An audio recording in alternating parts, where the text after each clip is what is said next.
नमस्कार, मी नीरज जगताप, सह्याद्री पोर्टलमध्ये या ठिकाणी आपलं सर स्वागत आहे। या ठिकाणी सन्माननीय झेंडू पवार सर यांचे या ठिकाणी सदन या ठिकाणी त्यांनी बांधलेले, त्या सदनाला भेट देण्यासाठी अनेक तालुक्यातील नामवंत पर्यटन मंडळी त्यांनी या ठिकाणी भेट दिलेली आहे। तालुक्याचे माजी आमदार काकासाहेब परांडे यांनी सुद्धा या सदनाला भेट दिलेली आहे। वास्तविक पाहता सरांच्या बद्दल बोलायचं म्हटलं तर कुस्ती क्षेत्रामध्ये अतिशय चांगले काम त्यांनी केले आहे।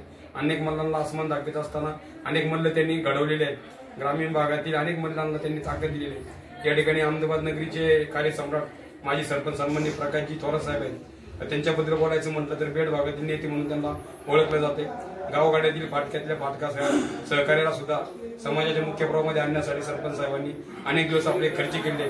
त्यांचे बंधू सन्माननीय पांडुरंग थोरात यांनी सुद्धा तालुक्यामध्ये एकेकाळी एक चांगलं पोरं उभं केलं होतं आणि आक्रमक भूमिका घेऊन सामान्य माणसांना न्याय मिळवून देण्याचं काम खरं तर अण्णांनी केलं होतं। त्यांचे बंधू त्यांच्याबद्दल जाणून घ्या की झेंडू पवार सरांच्या सदनाला भेट देत असताना त्यांच्याबद्दल आपल्या काय भावना आहेत। या ठिकाणी झेंडू पवार सर आमचे शालेय जीवनाचे मित्र आणि खऱ्या अर्थानं प्रतिकूल परिस्थितीमध्ये शिक्षण घेत असताना एक चांगल्या पद्धतीनं एक पैलवान म्हणून सुरुवात त्यांनी चांगल्या पद्धतीने केली।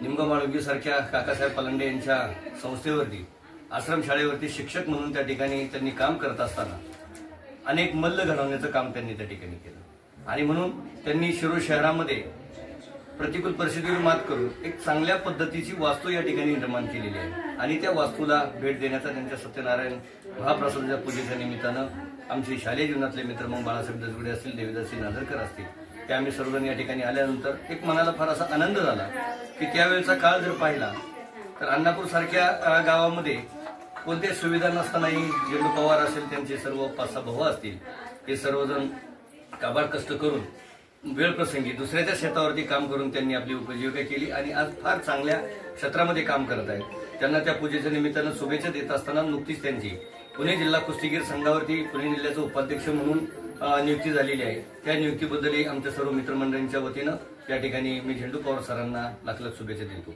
धन्यवाद। कुस्ती क्षेत्राबद्दल काय सांगतो?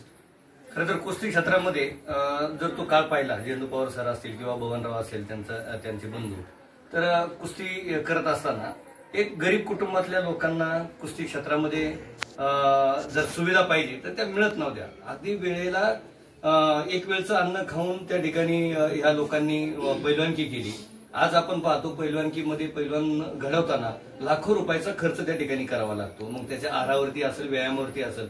परंतु झेंडू पवार सर आणि त्यांचे बंधू ज्या काळामध्ये पैलवान झाले तर तो काळ फार प्रतिकूल काळ होता। कुठल्याही गोष्टींनी अनुकूल नसतानाही त्यांनी त्या ठिकाणी स्वतः एक पैलवानकी क्षेत्रामध्ये नाव केलं आणि आज पाहिलं तर अनेक मल्ल त्यांनी शिरूर तालुक्यामध्ये घडवलेत। शिरूर तालुक्यात नव्हे तर पुणे जिल्ह्यामध्ये सुद्धा झेंडू पवार सरांचं कुस्ती क्षेत्रामध्ये नाव आहे। म्हणून कुस्ती क्षेत्राला जर नाव द्यायचं कार्य केलं असेल, मग त्यामध्ये कानिफनाथ सासवडे असेल, कानिफनाथ गव्हाणे असतील, रामभाऊ सासवडे असतील, यांच्या बरोबरीला खांद्याला खांदा लावून झेंडू पवार सरांनी अलीकडच्या काळामध्ये कुस्ती क्षेत्राला एक चांगले दिवस आणण्याचं काम केलं।